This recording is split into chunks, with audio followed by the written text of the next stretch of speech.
नमस्कार, मैं सरवण सर। हमारे यूट्यूब चैनल एब्सोल्यूट अंत क्लास में आपका स्वागत है। तो today we will discuss about the article part 3। आज हम आर्टिकल का पार्ट 3 पर डिस्कस करेंगे। हमने पिछली क्लास में आर्टिकल के हमने आपको इसके पहले हमने आपको प्रोनाउंसिएशन और उसके आर्टिकल का यूज और आर्टिकल ए और एन के यूज हमने बताए थे, कहाँ पर आपको ए को कब प्रयोग करना है और अन को कब प्रयोग करना है। ठीक है, तो आज हम लोग जो पढ़ेंगे, आज हम लोग पोजीशन पढ़ेंगे। आर्टिकल का पोजीशन जानना है। ठीक है, तो चलिए स्टार्ट करते हैं। आर्टिकल का पोजीशन जानना है कि पोजीशन, आर्टिकल का पोजीशन कब और किस समय आर्टिकल का पोजीशन एडजेक्टिव के पहले, एडवर्ब के पहले या नाउन के पहले कब आता है, कैसे आता है। तो इस पोजीशन को जानने से पहले हम आपको नाउन क्लियर करते हैं, सिंगुलर नाउन और प्लूरल नाउन। ठीक है, इसके बारे में डिस्कस करते हैं। चलिए देखिएगा, सबसे पहले समझिएगा कि नाउन जो होता है वो मुख्य रूप से टू टाइप्स होता है। जो मेनली होता है वो मुख्य रूप से टू टाइप्स होता है। एक को बोलते हैं काउंटेबल नाउन और दूसरे को बोलते हैं अनकाउंटेबल नाउन। ठीक है, एक को काउंटेबल नाउन और दूसरे को अनकाउंटेबल। काउंटेबल मतलब जिसे, काउंट मतलब गिनना, एबल माने योग्य, जिसे गिना जा सके। ठीक है, जिसे गिना जा सके या गिनने के योग्य। और अनकाउंटेबल जिसे ना गिना जा सके, जिसे ना गिना जा सके। ठीक है, और जिसे गिना जा सके उसे क्या बोलेंगे, काउंटेबल बोलेंगे। ठीक है, अब ऐसे नाउन गिनने वाले जो गिने जा सकते हैं भाई। अब जैसे काउंटेबल में आपके वो नाउन चलेंगे जो वास्तव में गिनने के योग्य हैं, उसे हम क्या बोलेंगे, आप उसे क्या बोलेंगे, काउंटेबल बोलेंगे। और इसी काउंटेबल और अनकाउंटेबल को मिलाकर आपका क्या बनता है, CPCM में, CPCMA। C for common noun, P for proper noun, C for collective noun, M for metal noun, A for abstract noun। वैसे मैटेरियल और एब्स्ट्रैक्ट नाउन ये दोनों आपके क्या होते हैं, ये अनकाउंटेबल होते हैं। बाकी आगे का जो तीन है, कलेक्टिव, प्रॉपर एंड कॉमन, ये आपके काउंटेबल है। ठीक, तो इसके बारे में, ये जो तीनों है आपके क्या है, ये आपके काउंटेबल है और ये क्या आपके अनकाउंटेबल है। ठीक है, क्योंकि भाई material, M for material noun होता है और एब्स्ट्रैक्ट नाउन होता है। ठीक है, ए फॉर एब्स्ट्रैक्ट नाउन। तो देखिएगा, जिसे गिना जा सके, जैसे अगर मैं बोलूं कि स्टूडेंट, तो स्टूडेंट मतलब छात्र, छात्र छात्राएं, तो इसको आप क्या कर सकते हो, प्लूरल बना सकते हो, स्टूडेंट्स कर सकते हो क्योंकि गिना जा सकता है। पेन माने कलम, तो पेन को पेन्स कर सकते हो, जाहिर सी बात है। चेयर, चेयर को चेयर्स कर सकते हो, इसको भी काउंट कर सकते हो। हॉर्स मिस घोड़ा, तो इसको हॉर्सेज कर सकते हो, इसे भी आप प्लूरल बना सकते हो। ठीक है, एंड पेंसिल, ठीक है, पेंसिल, पेंसिल को भी आप पेंसिल्स कर सकते हो। मतलब आप प्लूरल, ऐसे ऐसे नाउन जिसे आप प्लूरल बना सकते हो, अर्थात जिसे गिना जा सके। छात्रों की संख्या को काउंट कर सकते हो। क्लास में 10 छात्र, 25 छात्र, 400 छात्र, 800 छात्र, छात्रों की संख्या को काउंट कर सकते हो। How many have you pens, आपके पास कितने कलम है, पेन को भी काउंट कर सकते हो, चेयर को भी कर सकते हो, हॉर्स एंड पेन्स, ऐसे आदि प्रकार के। कितने घर है, कितने हॉस्पिटल है, how many hospital, how many homes. ठीक है, and how many man women. ठीक है, ये सब क्या है, इसको काउंट किए। तो जिसे काउंट कर सकते हैं उसे काउंटेबल बोल सकते हैं, और जिसे काउंट नहीं कर सकते उसे अनकाउंटेबल। जैसे वाटर मीन्स पानी, क्या पानी को काउंट कर सकते हो, नहीं। मिल्क को भी नहीं काउंट कर सकते हो। मतलब खाने वाले पदार्थ और ऐसे पदार्थ जो प्रयोग में लाया जा सकता है।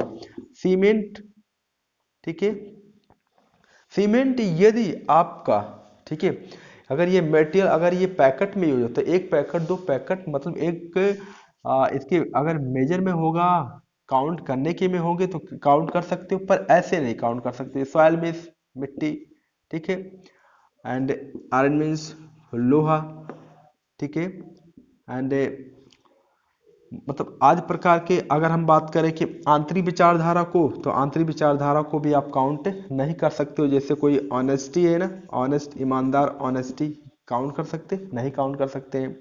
तो इसको भी आप प्लूरल नहीं बना सकते हो। जिसे काउंट नहीं किया जा सकता है उसे हम प्लूरल नहीं बना सकते। अगर किसी को बोल दिया जाए स्मार्ट, तो क्या स्मार्ट को प्लूरल बना सकते हो? You are smart? नहीं, ये प्लूरल नहीं बनाया जा सकता। ठीक है, तो जितने भी आपके भाव, हिंदी में समझिए भाव या गुण, तो भाव या गुण चाहे वो नकारात्मक हो चाहे वो सकारात्मक हो, बैड क्वालिटी हो या गुड क्वालिटी हो, तो बैड और गुड क्वालिटी को हम नहीं बना सकते हैं प्लूरल। ठीक है, और मटेरियल नाउन ऐसे धातु पदार्थ जिसे कोई दूसरी वस्तु बनाई जा सके, उसे भी हम प्लूरल नहीं बना सकते हैं। ऐसे धातु को, ऐसे ऐसी मेटेरियल को, ऐसी पदार्थ को हम मटेरियल नाउन कहते हैं। ठीक है, अब हमें आपको काउंटेबल अनकाउंटेबल में डिफरेंशिएट करना था, हमने डिफरेंशिएट कर दिया। अब हम आइए चर्चा करते हैं पोजीशन के बारे में। तो देखिएगा, पोजीशन जो होता है, पोजीशन ऑफ किसके बारे में? आर्टिकल की पोजीशन के बारे में बात करें कि आर्टिकल में पोजीशन जो आपका ए एंड द, इसकी पोजीशन के बारे में बात करेंगे कि ए और अन का प्रयोग किस पोजीशन में हम इसको डिफरेंशिएट करेंगे। तो याद रखना आपको पोजीशन, इसकी 3 पोजीशन है। तो सबसे पहला पोजीशन होगा, आप हेडिंग लगा लेंगे, तो आर्टिकल प्लस नाउन। ठीक है, आर्टिकल प्लस नाउन, ये याद रखना है, आर्टिकल का प्रयोग हमेशा नाउन के पहले आता है। लेकिन कौन सा नाउन? जब उस नाउन को आप काउंट कर सकते हो तब। जैसे एग्जांपल में हम देखते हैं, अगर मैंने बोल दिया कि आई एम अ टीचर, ठीक है, you are a you are a student. लेकिन यदि आपने लिखा कि ही इज स्टूडेंट, ठीक है, तो आपका ये सेंटेंस रॉन्ग है और ये दोनों आपका सही। जाहिर सी बात है, यदि वाक्य में आपका नाउन दिया है और वो नाउन यदि काउंट किया जा सकता है, तो उस नाउन के पहले आर्टिकल ए या अन लगाना जरूरी है। ये आप बखूबी अच्छे से समझ लीजिएगा। ये सेंटेंस एकदम रॉन्ग है क्योंकि वह एक छात्र है। ठीक है, ऐसा बोलना श्योर है, ऐसा बोलना सही माना जाता, लेकिन ये sorry, he is a student, ये आपका रॉन्ग है। और ये वाला I am a teacher, you are a student, ये टीचर को गिना जा सकता है, इसीलिए उसके पहले हम ए लगा सकते हैं। लेकिन क्या ऐसा संभव है कि अगर हम बोल दें कि they those are a student, those are a student? नहीं, वे हैं, वे छात्राएं हैं, तो आपका ये रॉन्ग है। कैसे सही होगा भाई? Those are students, those are students, वे अध्यापक, वे छात्राएं हैं, क्योंकि यहाँ पर ये दोज आपका प्लूरल है और प्लूरल की बात कर रहा है, तो भाई छात्राओं की संख्या, और आई का मतलब मैं, यू का मतलब तुम, ही का मतलब वह, क्योंकि एक पर्सन की बात कर रहा है। और इसमें क्या, दोज माने वे, तो दोज का मतलब वे ढेर सारे लोगों की बात कर रहा है, इसीलिए काफी बहुत मेनी नंबर्स की बात कर रहा है, कई संख्याओं की बात कर रहा है, इसीलिए आपका यहाँ पर दोज आर आ स्टूडेंट ये आपका रॉन्ग है। यदि आपका प्लूरल है तो प्लूरल के पहले ये आप काउंटेबल के प्लूरल के पहले आप आर्टिकल नहीं लगाओगे। क्या ऐसा संभव है कि अगर हम इसको बोल दें कि दोज आर आ स्टूडेंट्स? नहीं, ये भी रॉन्ग है। कुल मिला के आपको समझना है, यदि आपका वो सिंगुलर में रखा है, सिंगुलर में नाउन है, तो सिंगुलर में यदि नाउन है तो उसके पहले आर्टिकल ए लगाना जरूरी है। सब्जेक्ट आपका सिंगुलर या सब्जेक्ट आपका एक नंबर की बात करता है। ठीक है, तो इतना आप नोट कर लीजिए, और भी एग्जांपल हम समझा रहे हैं आपको। देखिएगा, जैसे हमने बोला I have I have pens, मेरे पास बहुत कलमें हैं, ठीक है। या आई हैव पेन, क्या ये सही है? नहीं, ये सही नहीं है। आई हैव अ पेन, ये सही है जी, ये तो सही होगा। और आई हैव अ पेन्स, आप ध्यान से देखिएगा इसमें कौन सा ऑप्शन सही है। इसमें ये सही है क्योंकि यहाँ पर मेरे पास कलमें हैं, ढेर सारे कलम की बात कर। आई हैव अ पेन, मेरे पास एक कलम है, तो ये आपका ये रॉन्ग है। इसके पहले, पेन के पहले, क्योंकि आपका ये सिंगुलर यहाँ पे एस नहीं लगा है, ये गिना जा सकता है, इसीलिए गिना जाने वाला का एक संख्या की बात करेगा तो आप पेन लगाना जरूरी है। और यहाँ पर आपका ये रॉन्ग है। प्लूरल है तो ए लगाने की जरूरत नहीं है, प्लूरल है तो केवल प्लूरल ही काम चल जाएगा, ठीक है। इस टाइप में आपका ए और एन का प्रयोग करते हैं। अच्छा, अब थोड़ा सा और क्रिटिकल में चलते हैं, ठीक है।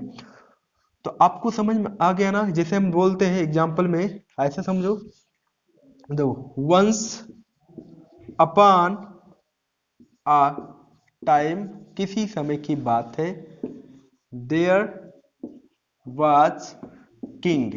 अब बताओ ये क्या सही है? देयर वाज किंग गलत है, क्योंकि एक राजा तो यहाँ पर लगाना जरूरी है। देयर वाज आ किंग, ठीक है, समझ में आया ना, मैंने आपको समझाया। तो one day the king was visiting through through forest, क्या ये सही है? यहाँ पर एक नाउन आया है, एक जंगल है, तो यहाँ पर ए लगाना जरूरी है, ठीक है। Visiting through a forest and he सा लायन, यहाँ पर लायन शेर को भी गिना सकता है, अर्थात यहाँ पर भी आपका ए लगाना जरूरी है। तो इस प्रकार से हम क्या करते हैं, हमेशा नाउन के पहले आर्टिकल आता है, ये श्योर है, ये आपका पोजीशन है। तो पहला पोजीशन याद रखना है कि आर्टिकल के बाद नाउन या नाउन के पहले आर्टिकल आना श्योर है, ठीक है। ये आपको याद रखना है, जो नाउन गिना जा सकता है, ठीक है। चलिए अब हम चलते हैं नेक्स्ट। अगला फॉर्मूला क्या होता है भाई, कि आर्टिकल का प्रयोग कहां पे आ सकता है, पोजीशन देखिएगा, देखिएगा। अब इसके नीचे आप लिख सकते हो, लेकिन करके लिखिएगा, लेकिन जब केवल, लेकिन जब केवल विशेषण हो, विशेषण या जिसको बोलते हैं इंग्लिश में एडजेक्टिव हो, तो एडजेक्टिव के पहले, आर्टिकल ए या एन नहीं लगाते हैं। जैसे एग्जांपल में बोल, यू आर हैंडसम, या अगर ऐसा बोल दिया कि यू आर आ हैंडसम, तो क्या ये सही है? ये नहीं सही है, ये रॉन्ग है, ठीक है। ये आपका सही है पर ये नहीं सही, क्योंकि एडजेक्टिव के पहले आर्टिकल नहीं लगाते हैं, लगाते हैं लेकिन कब लगाते हैं ये चीज आपको जानना है ना। तो ये लगाते कब है? लगाते तब है, तो you are a handsome boy, जब आपका नाउन होगा और इस आर्टिकल को इस नाउन के लिए ही रखा जाता है, ठीक है। ये आपकी जो ये इस तरीके से हम रखते हैं, ठीक है। तो आपको क्या करना है, ये नीचे आप एग्जांपल लिख लो, उसके बाद नीचे आपको इतना लिखने के बाद, आप नीचे एग्जांपल इतना लिखने के बाद फिर आप हेडिंग लगाइएगा, आपको लगाना है हेडिंग इतना लिखने के बाद। चलिए, तो हेडिंग क्या लगाना आपको, हेडिंग लगाना आपको सेकंड में लगाना आपको लिखिएगा आर्टिकल, दूसरा position article plus adjective plus noun. इस केसेज में अब ये समझ लो, अगर इस फॉर्मूले में होगा सेंटेंस, तो इसी फॉर्मूले पे सेंटेंस आपका करेक्ट माना जाएगा। अगर इस फॉर्मूले को थोड़ा सा इधर उधर हुआ तो आपका फॉर्मूला और आपका सेंटेंस रॉन्ग हो जाएगा, ठीक है। थोड़ा सा भी इधर उधर आपको डैमेज नहीं करना है। जैसे ध्यान से समझिए, अगर आप इस को क्या कर दो, आप ऐसे लिख दो कि article plus noun plus adjective, तो ये आपका रॉन्ग है। आप फार्मूले को ऐसे कर दे रहे हो, या आप ऐसे लिख दे रहे हो adjective plus article plus noun, तो क्या है सही? ये भी रॉन्ग है। या आपने इधर लगा दिया noun plus article plus adjective, तो ये भी रॉन्ग है। मतलब इन तीनों में से कोई नहीं सही माना जाएगा। आपका जो मेन फॉर्मूला है इस तरीके से चलना चाहिए। क्यों भाई? क्योंकि रियलिटी में जो जो वास्तविकता ये है कि हमेशा याद करना, आर्टिकल क्वालिफाई करता है किसको? एडजेक्टिव, और एडजेक्टिव क्वालिफाई करता है किसको? नाउन को। जैसे अगर मैं एक वाक्य को हिंदी में समझाऊं, तुम एक अच्छे लड़के हो।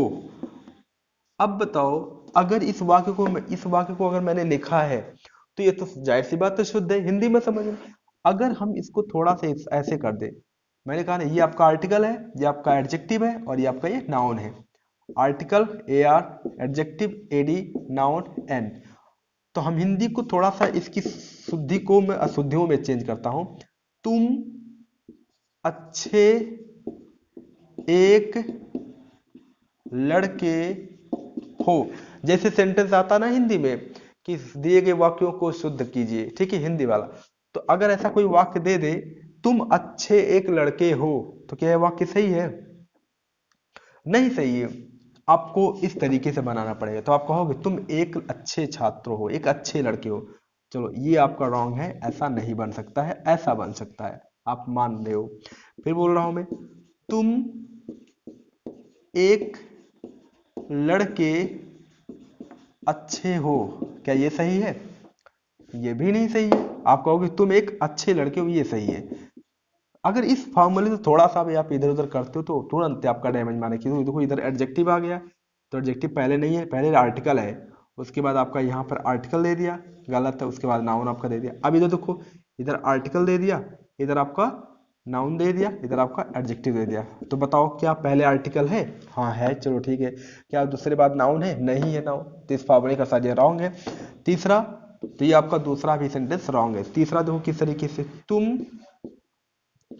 अच्छे लड़के एक हो। क्या ये सही है? ये भी रॉन्ग है, ऐसा सेंटेंस नहीं होता है। तो जिस प्रकार से आप हिंदी में सेंटेंस के करेक्शन को, सेंटेंस का जो शुद्धिकरण है आप सुधारते हो, वही इंग्लिश में भी होता है, ठीक है। तो हमेशा याद रखना है, जिस प्रकार से आपने सेंटेंस को इस तरीके से क्वालिफाई किया है, ऐसे इंग्लिश में होता है कि आर्टिकल क्वालिफाई करेगा एडजेक्टिव को, और एडजेक्टिव करेगा नाउन को, ठीक है। चलिए, अब हम आपको इसके अनुसार हम आपको प्रयोग करना सिखाते हैं। देखिएगा, जैसे मैंने बोल दिया कि he is a good student. ये सेंटेंस सही है करेक्शन में, क्योंकि वह एक अच्छा छात्र है, ये सही है।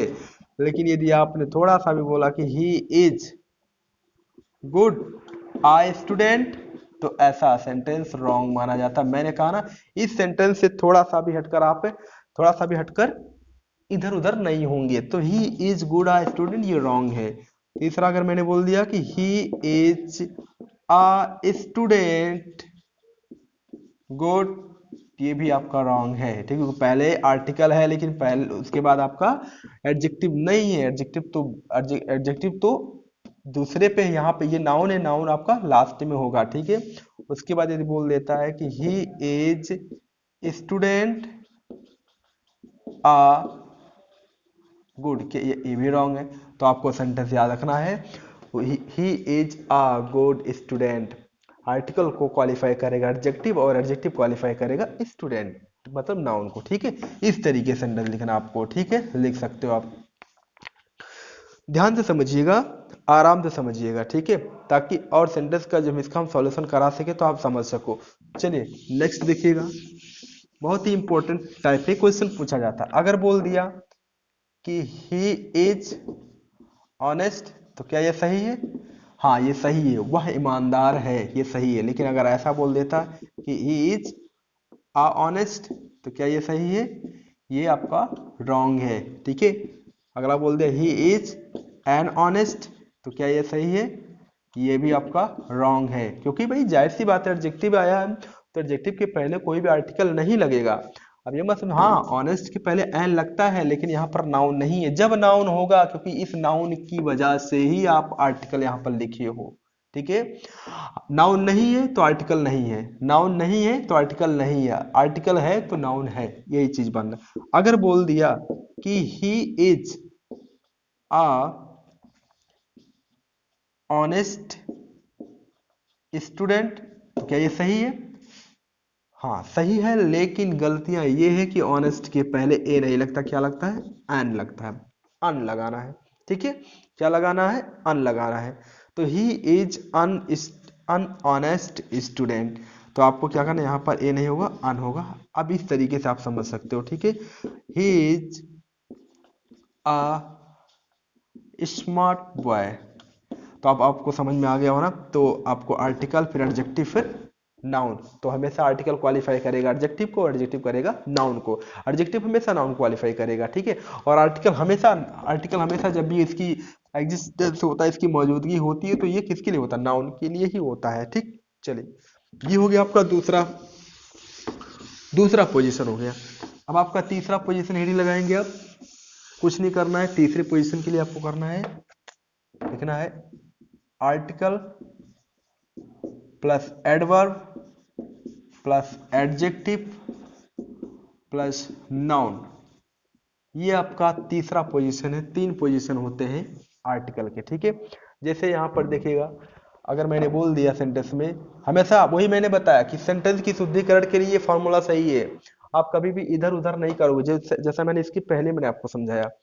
अगर मैंने बोल दिया ही is a very good boy, वह एक बहुत अच्छा लड़का है, तो ये आपका हो गया आर्टिकल, वेरी हो गया एडवर्ब और गुड हो गया आपका एडजेक्टिव, और बॉय हो गया आपका नाउन। अगर थोड़ा सा भी इधर से इधर हुआ, he is very good boy, तो ये आपका रॉन्ग है, ऐसा नहीं होता है। अगर फिर ऐसा लिख दिया कि he is very very good boy, ऐसा नहीं होगा, ठीक है। फिर अगर बोलता है ही is a very boy good, ये भी सही नहीं होगा। जिस तरीके से हिंदी की वाक्यों को शुद्धिकरण करते हो, वैसे इंग्लिश में ही होता है, ठीक है। तो आपको बखूबी अच्छे से समझ में आ गया होगा कि जब आपका आर्टिकल होगा तो आर्टिकल तभी होगा जब आपका नाउन होगा। और नाउन हमेशा किसके पहले आता है? हमेशा नाउन के पहले एडजेक्टिव आता है, और एडजेक्टिव के पहले हमेशा कौन आता है? एडवर्ब आता है। ये चीज याद रखना बहुत जरूरी है, ठीक है। आर्टिकल क्वालिफाई करेगा एडवर्ब करेगा, एडजेक्टिव करेगा नाउन को। अच्छा, एक चीज और समझ लेते हैं, ठीक है। अगर किसी सेंटेंस में, जो सब बहुत इंपॉर्टेंट है, आपको ये जानना है कि वास्तव में आर्टिकल किस किस का, थोड़ा सा स्टैंडर्ड चलते हैं, आर्टिकल किस किस का रूप होता है। तो आर्टिकल याद रखना, आर्टिकल एक एडवर्ब का भी रूप है और एक एडजेक्टिव का भी रूप माना जाता है, ठीक है। ये कैसा सियोरिटी भाई? सियोरिटी ये है, अगर मैंने बोल दिया कि देखो, अगर मैंने बोल दिया कि are a good you are a good prime minister, ठीक है। तो ये चीज याद रखना, ये आर्टिकल का रूप तो होता है, लेकिन इस आर्टिकल को हम क्या करते हैं? एडवर्ब भी मानते हैं, एडवर्ब का क्वालिफिकेशन देते हैं, और इसको हम एडजेक्टिव मानते हैं, ठीक है, और इसको हम नाउन मानते हैं। ये सियोरिटी आप याद रखना कि आपका जो आर्टिकल होता है वो किसका रूप होता है? एडवर्ब का रूप होता है और एडजेक्टिव का रूप होता है, क्योंकि यह विशेषता बतलाता है। जैसे अगर बोल दिया कि द ताजमहल, जैसे बोल दिया कि द ताजमहल, ठीक है, ये जानना है कि ताजमहल आपका नाउन है, और नाउन के पहले कौन क्वालिफाई करता है? नाउन के पहले हमेशा आपका एडजेक्टिव। तो आप इसको आर्टिकल भी बोल सकते हो और एडजेक्टिव का भी रूप बोल सकते हो, क्योंकि ताजमहल की डेफिनेट से, इसकी डेफिनेट होने की वजह से इसकी विशेषता है, इसीलिए विशेषता जो बतलाता है वो एडजेक्टिव बतलाता है, इसलिए द आर्टिकल किसका? आर्टिकल एक एडवर्ब और एडजेक्टिव का रूप होता है। ये बात थोड़ा गहन से समझिए, और समझने के योग्य है, समझने के लायक है, इसको समझिए ध्यान से, ठीक है। आपको कोई समस्या नहीं होनी चाहिए किसी प्रकार की। तो ये हमारा पोजीशन था। इस पोजीशन के अकॉर्डिंग हम क्या कर सकते हैं, सेंटेंस का मैंने आर्टिकल ए एंड द का प्रयोग हम कर सकते हैं। हमारा पोजीशन यही है, ठीक है। तो इस पोजीशन को ध्यान से समझ लीजिएगा, वीडियो को फिर से देख लीजिएगा आप लोग।